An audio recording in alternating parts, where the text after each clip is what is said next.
the things that you picked up from like I picked out 4 coaches, you know, like that you've like one single most important thing you picked up from each was just Mhm. Sakota, Ivkovic, Blatt, and Messina.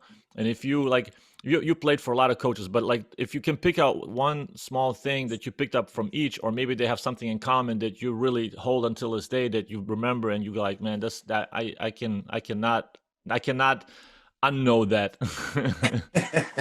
uh, Honestly, they were all great. They were all different. The one thing I would say that was a linear thread with all of them was consistency. Hmm. Like all of them came into work every day with the same mentality of let's get to work, let's work hard, let's get up, you know what I mean? Let's do whatever it takes to win. All of them. That was the one linear thread was consistency. Come to work every day, coming to work at your best every day. If you're hurt, you should be doing your best in rehab, not just going through rehab to get, but your best in rehab. If you're watching video, you need to be focused, zeroed in on what your assignment is, what you need to be doing, what the other team is doing, what everybody else on your team is doing. I would say that all 4 of them had that consistency of you have to bring that every day. Um, That's yeah. Go ahead. Go ahead. Go ahead. No, go ahead. You can go ahead.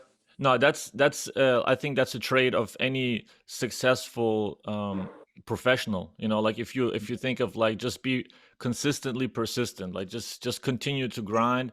And if you believe in what you're doing, if you really like you really want it that bad, and you really feel like, and as a coach, you are a leader, you have to bring it every day. And it's tough. It's tough mentally. It's tough physically. It's emotional. That's why emotionally it's draining after the season. You know, like there is time for balance to get away because you just always have to bring it, and that's the toughest part about this coach about coaching in general. You are a coach. You've been a coach, so you understand how hard it is to be consistent and to make sure your players are consistent. So I would say that was the one thing. But to take something from each of them, I would say Coach Sakota. The first thing he taught to me was like be myself.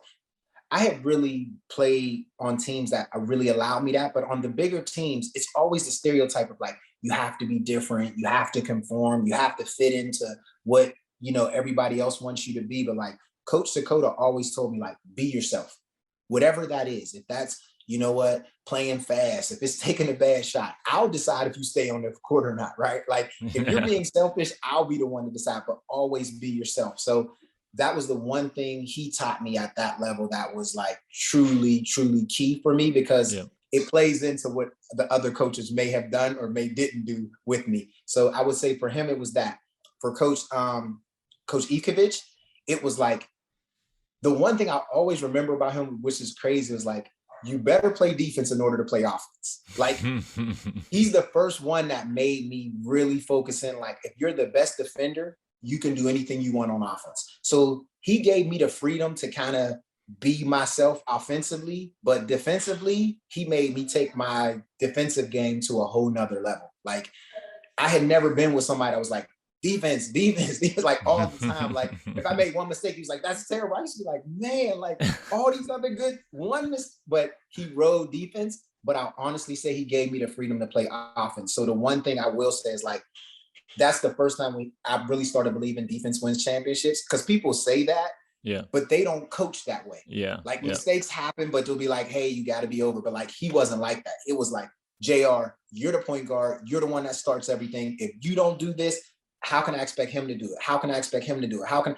It's on you defensively? And if we give up a lot of points, I don't care who's scoring, I'm blaming you. Hmm. So I would say that's the one thing I took from him. Um, Coach Blatt, it was a unique Coach Blatt, but Coach Blatt taught me to relax. Like, Hmm.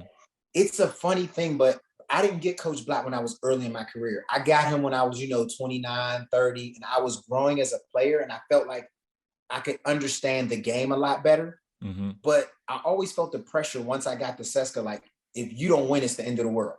Like, if you don't win, and you know this, when you're at a place like the high teams, like, if you lose a game, it's like the whole world came to an end. And when you're with that pressure, it's hard. And I'm sure you understand this. It's hard to ever just be like, take a deep breath and sit back and say, all right, we lost, it's okay. Right? Yeah. Like, you understand it. Coach Black taught me, relax. Like, win, lose, or draw, if you wake up the next day and you get a chance to compete again, that's all you can ever ask for. So relax, enjoy it, be in the moment. And that was the first time, and honestly, it's probably some of my best basketball with Coach Blatt, because it was like, relax and be in the moment. Miss or make, you're good. I'm not taking you out. Like, just be you, relax. And I think he taught me how to just relax, like truly in the game, actually relax. When you're running, your mind is going fast and you're moving fast. I felt like I had a certain level of like, I see everything happening before it happens, because he's like, no matter if you make a mistake or not, everything is okay. Yeah. And my last one, Coach Messina, it's funny, is like I had almost had two different Messinas, and you'll know this. Like, you had the Messina before, his family, he had his brother died and had and that was a real tough time for him. His son got sick at one of our Final Fours, as you know, which was also a tough time for him. So for me, I had the Messina that said, when I'm on this basketball court, I have no friends. There's nothing about this game of basketball that I will kill you to win. But Messina also taught me that when you get off the court, you can't be who you are on the court. Mm-hmm. There's a time, like, you have to be open to reading books. You have to be open to sitting down and not taking what I may have screamed at you about on the court, taking it personal off the court. Because for me, when a coach screams at me on the court, I feel like we ain't friends. So when we off the court, I'm giving you the head nod. Like, I'm not trying to be cool with you.